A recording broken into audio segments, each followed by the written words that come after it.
Handy, and the very young Clay Spicklemire. Yeah. Very young. We have red-white vehicles and blue-black Colossus. That's what we'll be watching here in just a moment.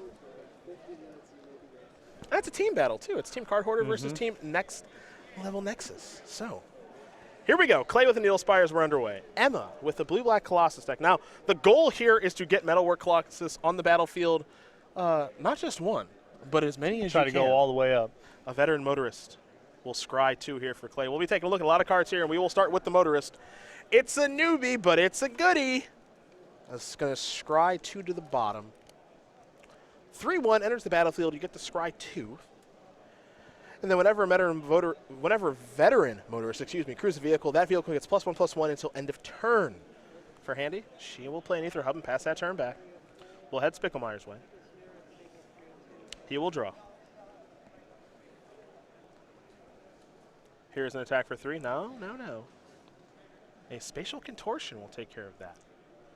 That's a card I think we might see a little bit more of, too, by the way, as here is PNLR. Great removal spell, and it's an instant speed removal spell that can answer Smuggler's Copter, so that's a big one right there.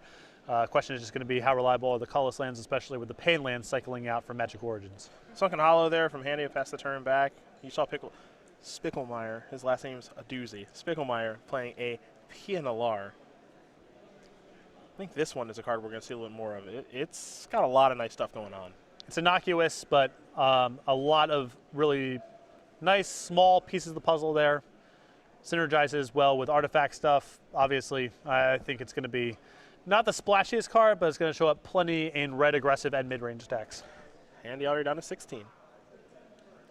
She's 4-1 on the weekend with this Colossus deck. Perhaps we will see her in the sideboard at some point, as now here is a Hedron Archive. The land was an Inventor's Fair, the very first card previewed for Kaladesh. Let's go over to Clay. A Plains will be the land for the turn. Time to fire up the old Needle Spires. Here we go. Take it all. That's 2-4. 5, 6, 7. Handy going to fall down to 9. Pass that turn back. We're looking for fireworks here. There's at least one Metalwork Colossus in the grip. Well, if you don't do anything, you're just going to die. So they got to do something. Now, one card we'll take a quick look at is Inventor's Fair. It does have the ability to let you search for an artifact, but at the beginning of your upkeep, if you control 3 or more artifacts, you get to gain a life, which can matter a little bit in this racing situation. Taps for a colorless, and then 4 mana, and you tap it and you sacrifice Inventor's Fair to search your library for an artifact card, reveal it, put it in your hand, then shuffle your library. Activate this ability only if you control 3 or more artifacts. There's a Sanctum of Ugin. Looking for the big follow-up.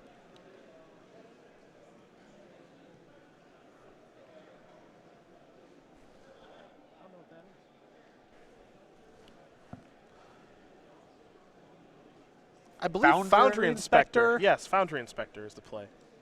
3 mana. We'll have to take a look at it. That's a new one.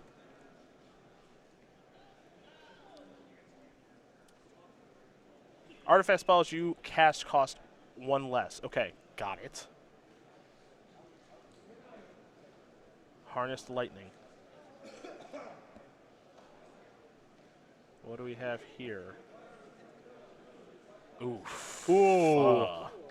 That's a turn. I didn't see that coming. Ooh, and there's a trigger from the Saint. This is a turn. That was pretty innocuous. This was looking so good for Clay just a moment ago. It also stops the Harness Lightning, too, from granting energy. Okay, so those are tapped. I think Clay's going to float a little bit of mana. Emma will sacrifice the Sanctum of Ugin. This is a test we play at the office, invented by a friend of mine and coworker, Devin Rule. Can you name the exact text on Sanctum of Ugin? No one can. No? People who played this card at the Pro Tour could not actually give us the exact text on this card. Nobody knows. Like, word? Do I have to name it word for word? You have to be able to word for word it. I know, like, so many cards. Or even just the trigger. Yeah, no one knows. Yeah, no. Declaration in Stone is going to exile the Elder Deep Fiend. Whenever you cast a colorless spell, when converted mana costs 7 or greater. This is cheating. Well, I mean, obviously, I'm reading it word for word. You may sacrifice Sanctum of Ugin. If you do, search your library for a colorless creature card, reveal it, put it in your hand, then shuffle your library. Yeah, no, who would know that? I gotta say that having Eldrazi, colorless Eldrazi, and artifacts, that's really gonna test our knowledge of the card pool because it works with everything that says colorless but doesn't work with things that say artifact. True. Just another wrinkle. Another one. Yeah. There's already so many.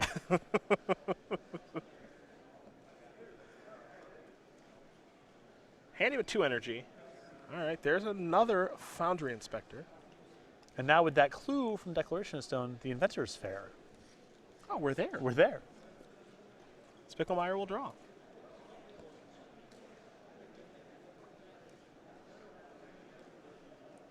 Another copy of Declaration of Stone in hand. Along with a PNLR and a Mountain.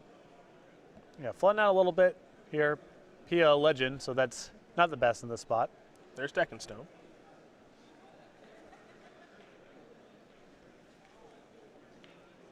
Yep.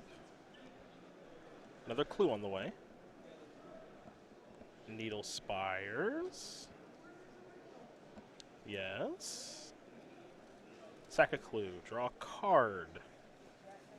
Really like to find a spatial contortion there. Looks Wasn't like able to. handy missed. All right. 2, 4, 5, 6, 7. Go to 2. Tough spot. Especially now with one blocker being not good enough here, as PNLR can use that power alongside the Needle Spire, finish out the game against a single block. A lot of cards. Can we convert those into resources is the question. A couple islands over there. Step 1's play an island. That's what Handy will do.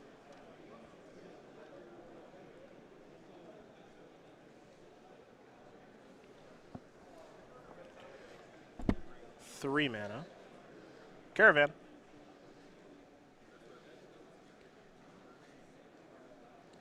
Two mana. Prophetic Prism. Draw a card. Spatial Contortion. It's a nice set of cards here. Starting to get somewhere. Uh-huh.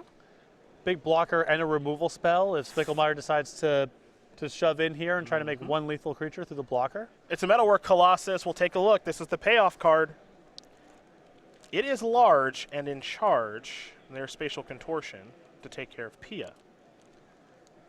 Unfortunately, however, for Emma, taking care of Pia was helpful, but the Thopter, I think, does come across to the win because of another Pia plus the pumping.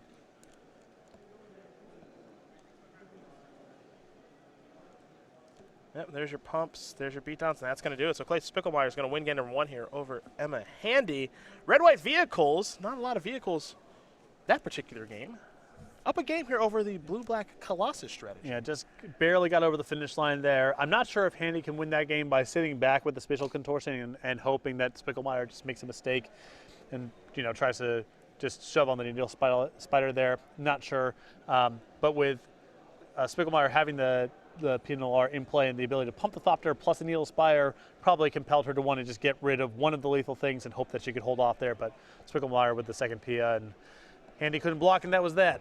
Sideboards is where we go now. We will start with Emma Handy, since she'll be on the play, with 4 Ceremonious Rejection, 3 Filigree Familiar, 2 Reality Smasher, 2 Thought-Knot Seer, 2 Council Skygate, a Sky Sovereign, Council Flagship, and a Matter Reshaper. I like getting more of the creatures in this matchup just so she can get to the battlefield a little bit earlier and block. So I could see the Familiar, the Reality Smasher, the Thought-Knot Seer, the Sky Sovereign, and the Matter Reshaper all coming in here.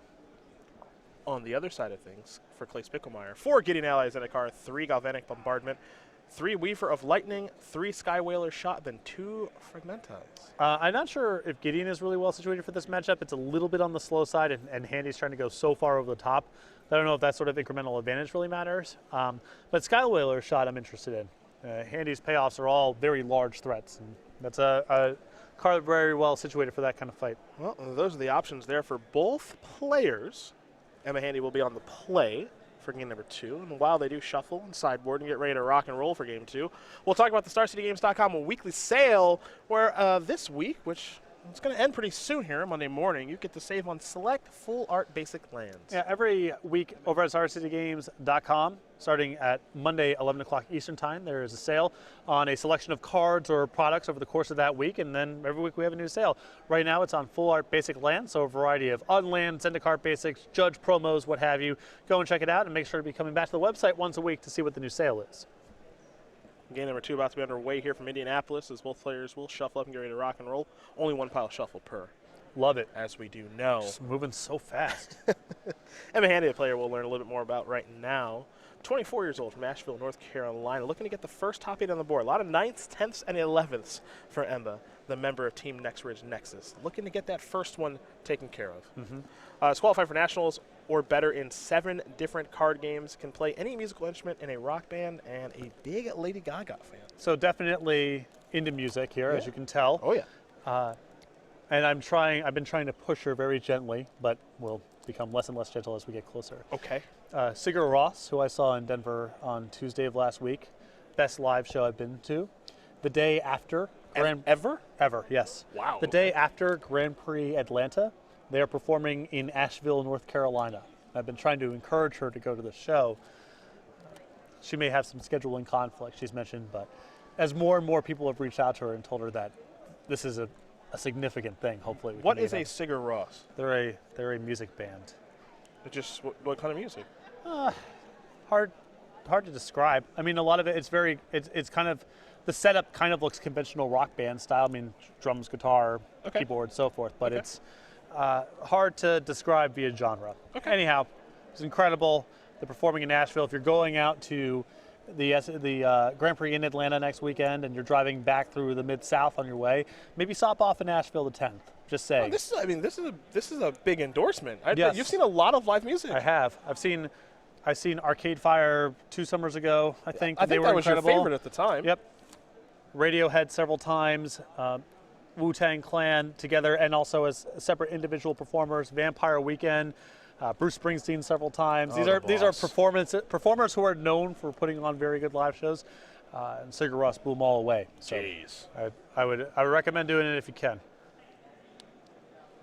That's Patrick's strongest recommendation, maybe ever in the booth. Probably.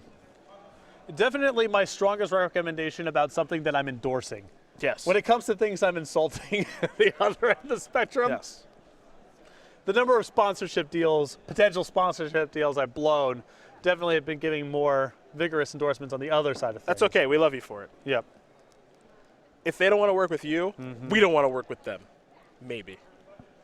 Depends who them is in this instance. Both players will take a look at the opening hand.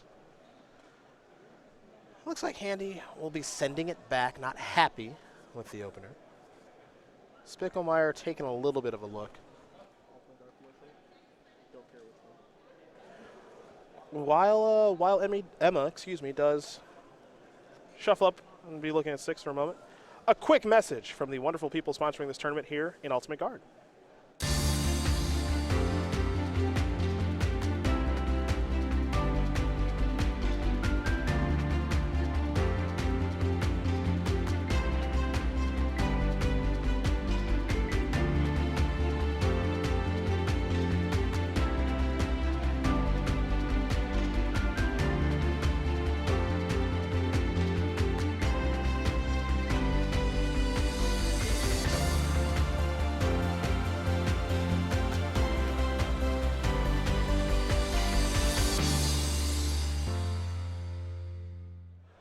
I want to thank the awesome people at Ultimate Guard for sponsoring the SCG Tour, and in particular, this show here in Indianapolis.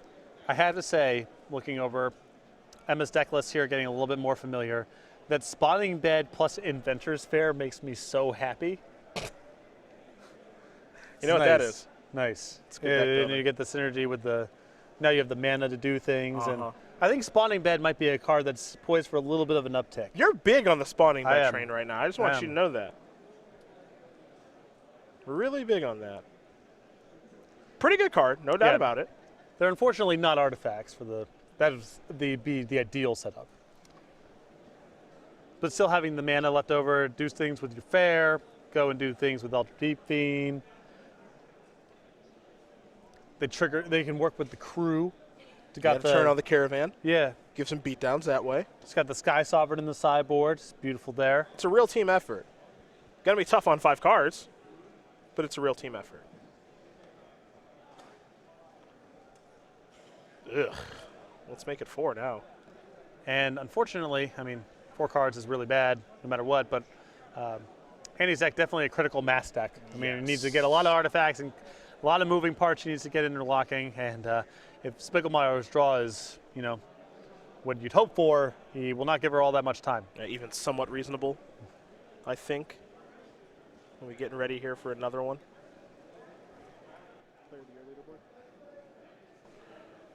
Well, it's another shuffle here. She'll be looking at 4 cards in just a moment. We can go over our Player of the Year leaderboard here on the SCG Tour very quickly.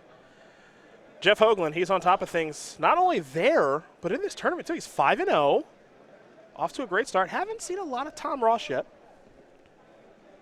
So we'll see what happens with him. Only 5 points behind. You see Andrew Tenjum, Joe Lissette, Jerry Thompson, and Andrew Jessup after that. Bradley Carpenter, who definitely shot his name into this race with his win in Orlando. And then Caleb Shear didn't have a good tournament this weekend, unfortunately for him. The Storm deck has not gotten it done. Well, I appreciate the effort. Well, there's still some refining to be done, probably. Yeah, it's just an issue of the 75 cards he was playing with. I don't know if it's all 75. I wouldn't say it's all 75. Yeah, the lands were fine, I thought. There's just some work to be done. There's some work to be done there. The crane has come down. And now here's, the copter, the chopper. But I appreciate that there are people who, they have their craft, they try to work on it, they want to make the same thing happen. I'm one of those people. I love it.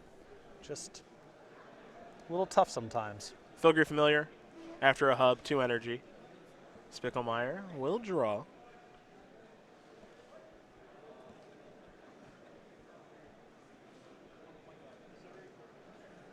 There's a Vantage. Oh boy, DePaula now. Oh. Not sure if you've played with DePaula yet. I have not. A little bit of a theme deck going on here. It's a silly card. This is nice. I mean, when we saw Chris Anderson's deck on camera, he was definitely doing a little bit of the vehicle thing, but it was mostly a red-white beatdown deck. Spicklemire here is really delving into the theme. Yeah. Other dwarves you control get +1/+1. Each vehicle you control gets +1/+1 as long as it's a creature.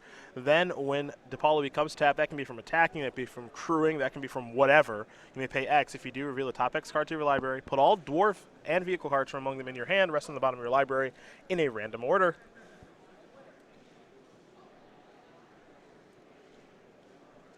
Matterist Shaper did come down. I don't know how for how long.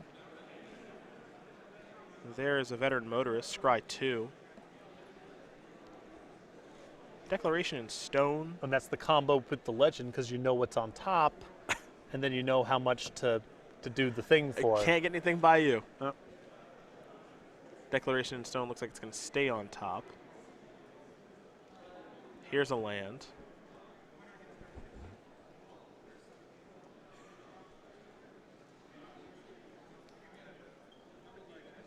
I occasionally refer to decks like these as the R&D decks. Oh, for sure. They're the types of decks where it's a mixture of the powerful cards and the synergies you hope people kind of explore.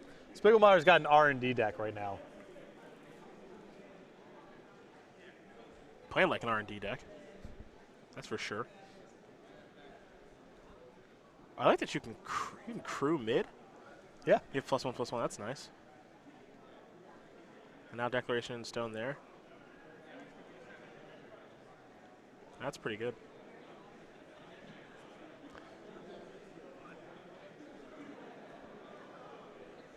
Handy will draw. Sacrifice a clue. I'm not sure if I'm a big fan of using the Declaration in Stone there, just because, Handy needs more cards, so the clue definitely matters. Nothing's really going on with the Matter Reshaper, and she has other routes to a merge in Elder Deep Fiend or something else if that's the line that Spicklemire is trying to cut off. Well, here's another Declaration on the Filgry Familiar. That's going to bite the dust. Another clue.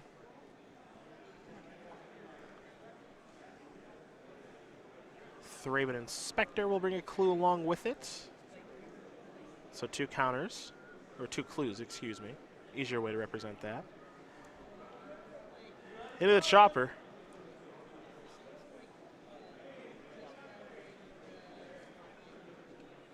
Time to attack. Clay asking, am I allowed to?